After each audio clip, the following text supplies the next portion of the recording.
Welcome to Balaji Roja vlogs. இன்னைக்கு நம்ம ஒரு சூப்பரான ஸ்நாக் பண்ண போறோம். அது என்னன்னா காலிஃப்ளவர் ஃப்ரை. இது ஸ்நாக்காவும் நம்ம சாப்பிடலாம். இது ஒரு நல்ல ஒரு ஸ்டார்டராகவும் இருக்கும். இது எப்படி பண்றதுன்னு டீட்டெயிலா வீடியோல பார்க்கலாம். இந்த வீடியோவை ஸ்கிப் பண்ணாம பாருங்க. வீடியோ பார்க்க யாராச்சும் புதுசா வந்திருந்தீங்கன்னா சேனலை சப்ஸ்கிரைப் பண்ணுங்க, லைக் பண்ணுங்க அண்ட் ஷேர் பண்ணுங்க. வாங்க வீடியோக்குள்ள போலாம். அடுப்பு ஆன் பண்ணிக்கலாம். ஒரு பாத்திரம் வச்சு தண்ணி ஊத்திக்கலாம்.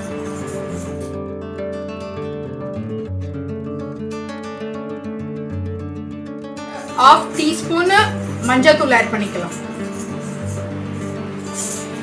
வந்து கொஞ்சம் ஆட் பண்ணிக்கலாம். ஒரு காலிஃப்ளவரை வந்து இந்த மாதிரி குட்டி குட்டி பீஸா கட் பண்ணி எடுத்துட்டு வந்திருக்கேன். நம்ம ஏன் இந்த தண்ணியில போட்டு காலிஃப்ளவர் வாஷ் பண்ணி எடுத்துருக்கோம்னா நம்மளுக்கு கண்ணுக்கு தெரியாம பூச்சி ஏதாச்சும் இருக்கும், குட்டி குட்டி புழுலாம் இருக்கும். அதெல்லாம் கிளீன் பண்றதுக்கு தான் நம்ம தண்ணியில போடுறோம். தண்ணி ரொம்ப கொதிக்கணும்லாம் தேவையில்லை, ஏன்னா காலிஃப்ளவர் வந்து சீக்கிரமா வெந்துடும். இதை நம்ம டீப் ஃப்ரை வேற பண்ண போறோம். அதனால லைட்டா ஒரு ஹாட் வாட்டர்ல போட்டு எடுக்கிற மாதிரி நம்ம பார்த்துக்கலாம். இப்போ நம்ம ஆட் பண்ணிக்கலாம்.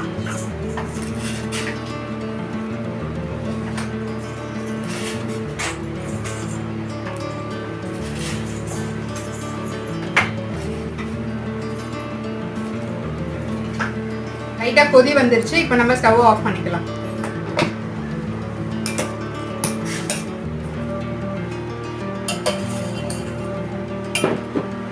இப்போ நம்ம காலிஃப்ளவர் வந்து நல்லா தண்ணியில் போட்டு ரெடி பண்ணி எடுத்துகிட்டு வந்துட்டோம். நல்லா க்ளீன் ஆகிடுச்சு பாருங்க. இப்போ வந்து பக்கோடா பண்ணுறதுக்கு நம்ம மசாலா வந்து ஆட் பண்ணிக்கலாம். அதுக்கு வந்து ஃபர்ஸ்ட் ஒரு பவுல் வச்சுக்கோங்க.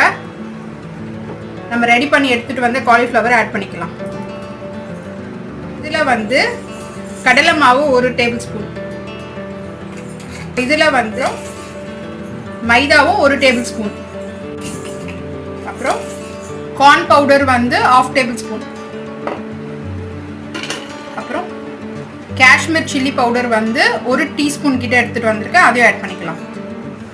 அப்புறம் ஜிஞ்சர் கார்லிக் பேஸ்ட் வந்து 1 டீஸ்பூன் எடுத்துட்டு வந்திருக்கேன், அதையும் ஆட் பண்ணிக்கலாம். சால்ட் வந்து தேவையான அளவு போட்டுக்கோங்க. ஆனால் நம்ம ஏற்கனவே காலிஃப்ளவர் வேக வைக்கிறதுக்காக சால்ட் போட்டிருக்கோம், ஸோ பார்த்து போட்டுக்கலாம். இப்போ இதை நல்லா மிக்ஸ் பண்ணிக்கலாம்.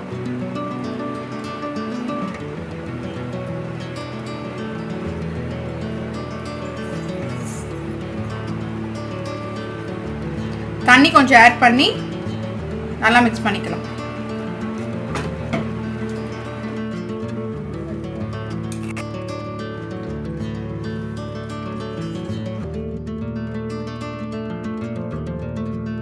இதை வந்து ஒரு 10 to 15 மினிட்ஸ்க்கு நம்ம வந்து நல்லா ஊற வைக்கணும். இப்போ நம்ம காலிஃப்ளவரை பொரிச்சு எடுத்துக்கலாம். அதுக்கு ஸ்டவ் ஆன் பண்ணிக்கலாம். ஒரு கடாய் வச்சுக்கலாம். டீப் ஃப்ரை தான் பண்ண போறோம், ஸோ அதுக்கேற்ற அளவு எண்ணெய் ஆட் பண்ணிக்கலாம்.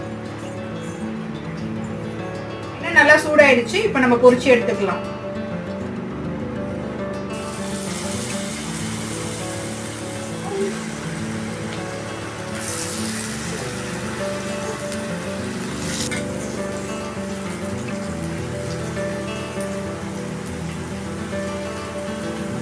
நல்லா கோல்டன் ப்ரௌன் ஆற வரைக்கும் நம்ம ஃப்ரை பண்ணி எடுக்கணும்.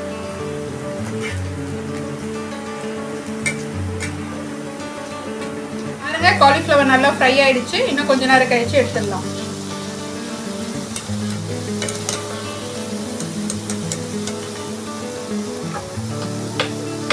இப்போ பாருங்க, காலிஃப்ளவர் ஃப்ரை ரெடி ஆயிடுச்சு. இதை உங்க வீட்டில் ட்ரை பண்ணி பார்த்துட்டு உங்க கமெண்ட் பாக்ஸ்ல சொல்லுங்க. நெக்ஸ்ட் வீடியோல சந்திக்கலாம். Thank you, bye by.